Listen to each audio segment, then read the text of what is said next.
Hey, good afternoon. Thanks for checking in. This is Chris Robinson, Robinson Ag Marketing, with today's closing grain and livestock comments for Monday, August 18th, 2025. Kind of a interesting day, a 7 cent range in D's corn. D's corn did end up the day up a penny and a quarter. November beans finished the day down a penny and a quarter after about a 13 cent range.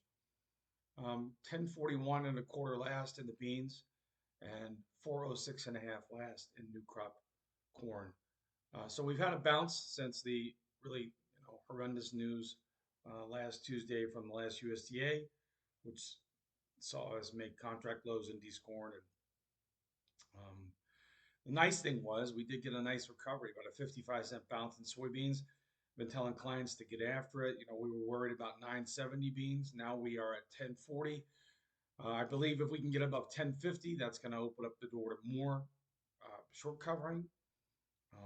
Something's got to be done about the fact that we planted 2 million less acres of soybeans, despite the fact that China continues to sit on their thumbs or twiddle their thumbs. Whatever they're doing with their thumbs, they're not writing checks with them. And that's what we need, really. We need an end to the trade issue. That would be a huge, huge benefit to the American farmer to get that wrapped up. So is it going to happen soon? I have no idea. I hope that it happens, tomorrow. But I think that's going to be something that we're going to have to deal with for a while. Good news, bad news. Wheat only finished down 2 cents at 525. D's finished down a quarter cent, right there at 528. Minneapolis wheat 3 cents lower, continuing to look down there, trying to find a floor.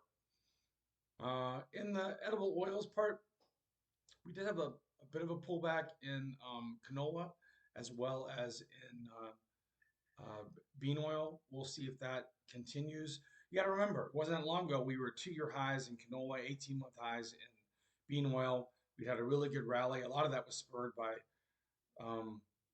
the idea that we were going to have a lot more biofuels moving forward. The idea that there was going to be less palm oil coming out of Malaysia.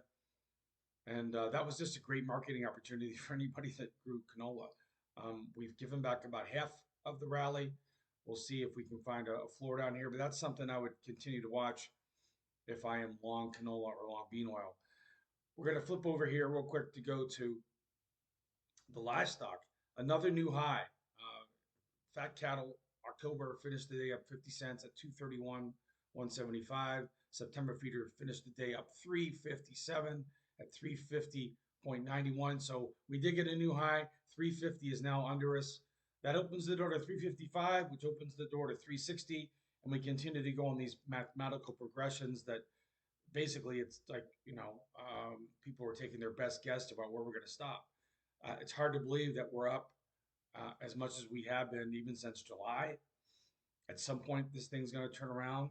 Every time you think that the Packers are going to pull their bids, they continue to step in there and buy, even though they're losing money on every animal. They are making money with their poultry and their pork.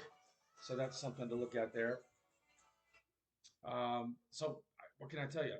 People have lost a lot of money here trying to call the top in feeder cattle and fat cattle. I've been doing this for 33 years. I do know that sooner or later it's going to be a situation where you're going to wish you have had a hedge. At this point, you can go out there. My best suggestion to get a good hedge would be to spend 5 or 6 cents a hundredweight and get the best spread that you can, a vertical bear put spread. If you don't know what that is, please educate yourself or give me a call or find a trusted broker that can help you do that. A vertical put spread lets you have a floor. It's a good risk reward payoff. You pay $5 to protect 20, or you pay $6 to protect 24 or 25. As long as you stay in that math problem, it is a good hedge.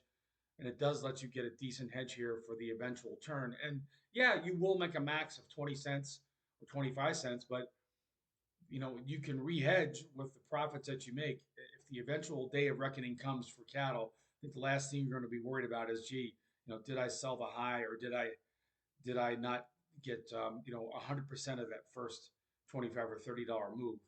With a vertical bear put spread, you're going to get 70 to 80%, but you also don't have any margin calls if the market continues to rally. And you could have that vertical put spread on and we go to zero, and you're not exposing yourself to margin calls on the way down. So even though you are buying one put and selling another put, it does not throw off margin. And if, that's something you've got to be careful with if you've never used options before. Looking at the lean hogs, managed a higher day slightly. D's finished at 83.45. I still believe that all the hogs are pretty good areas here. We want to be stepping in and looking at hedges. We want one more time in April hogs to challenge that 90 cent.